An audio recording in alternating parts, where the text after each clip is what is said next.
2006 में हुए लखन भैया के एनकाउंटर के मामले में प्रदीप शर्मा सहित 7 लोग गिरफ्तार हुए हैं। लखन भैया के भाई हमारे साथ में जो 2006 से ही इस कानूनी लंबी लड़ाई लड़ रहे हैं। गुप्ता जी, पहले बताइए कि 8 लोग गिरफ्तार हो गए पूरे आपके मामले में, आपको लगता है कहीं ना कहीं जस्टिस मिल रहा है आपको? जी, जस्टिस तो बिल्कुल मिल रहा है क्योंकि मैं एक लीगल सिस्टम का मैं खुद एक सदस्य हूँ, तो मुझे पूरा विश्वास है जस्टिस मिलेगा और मिल रहा है। ये जब शुरुआती दौर में आपने इस लंबी कानूनी लड़ाई शुरू की, आपने बड़े बड़े लोगों का नाम लिए, तो कहीं आपको लग रहा था कि आपको इंसाफ मिलेगा, या फिर आपको लगा था कहीं ना कहीं ये जो जैसे फर्जी एनकाउंटर होते हैं मामला दब जाएगा ये? नहीं, देखिए, इस मामले में तो मुझे पूरा विश्वास था कि इसमें मुझे इंसाफ ज़रूर मिलेगा, क्योंकि क्या है, बाकी लोगों में ये था, जैसे मुझे सबसे बड़ा एडवांटेज यही था कि मैं खुद वकील था और उस नाते मुझे वकीलों का बहुत सपोर्ट था, उस वजह से मुझे पूरा विश्वास था।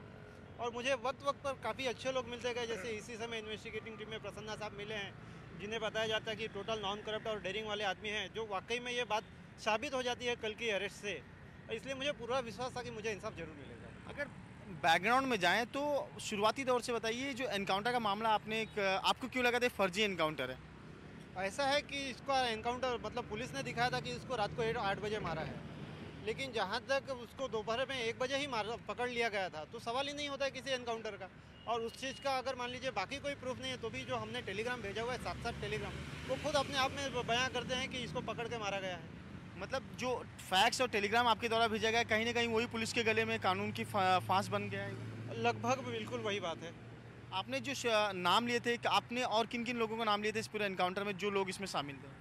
जी, ऐसा है कि मुझे तो पता नहीं है किसने मारा या नहीं मारा, लेकिन जो 12 पुलिस वाले क्लेम कर रहे थे कि हमने मारा, तो हमने उन 12 का लिया। उसके अलावा मुझे पता था कि प्रदीप शर्मा इसमें मेन कल्प्रिट है, उनके ही आदेश पे ये सब हुआ है। वो और एक जो दूसरे पुलिस ऑफिसर थे जिन्होंने एक झूठा इन्वेस्टिगेशन किया था, उनको, और बाकी 3 लोगों ने, जो मुझे मालूमात चली थी कि इन 3 लोगों का बहुत बड़ा हाथ है इसको मरवाने के पीछे, उन तीनों का मैंने नाम लिया था एफआईआर में। लगभग 4 साल हो गए, 4 साल से आप लंबी कानूनी लड़ाई लड़ रहे हैं, 2006 से 2010 होने आ गया है। आपको लग रहा है कहीं इसमें इंसाफ आपको मिलेगा आगे जाके? बिल्कुल, मुझे तो पूर्ण विश्वास है मिलेगा।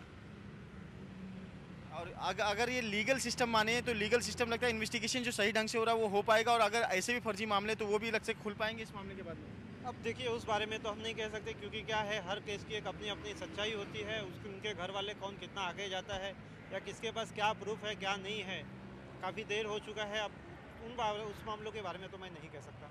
ये थे लखन भैया के भाई जो हमारे साथ में बात करते हैं। उन्होंने साफ तौर पे कहा उन्हें कानून पे पूरा भरोसा है, उन्हें कहीं ना कहीं यकीन है कि 2010 का जो साल है उनके जो लीगल सिस्टम जो इतनी लंबी कानूनी लड़ाई लड़े हैं उसके लिए एक फ़ायदेमंद होगा और ये जरूर इंसाफ दिलाएगा। पर इस मामले से एक बात तो सामने आती है कि जहाँ लगभग सैकड़ों लोगों को मारने वाले प्रदीप शर्मा एक ऐसे मामले में फंस गया जिस एनकाउंटर में उन्होंने खुद पार्टिसिपेट नहीं किया था। मुंबई से कैमरामैन सुहास के साथ धर्मेंद्र तिवारी, एनडीटीवी इंडिया।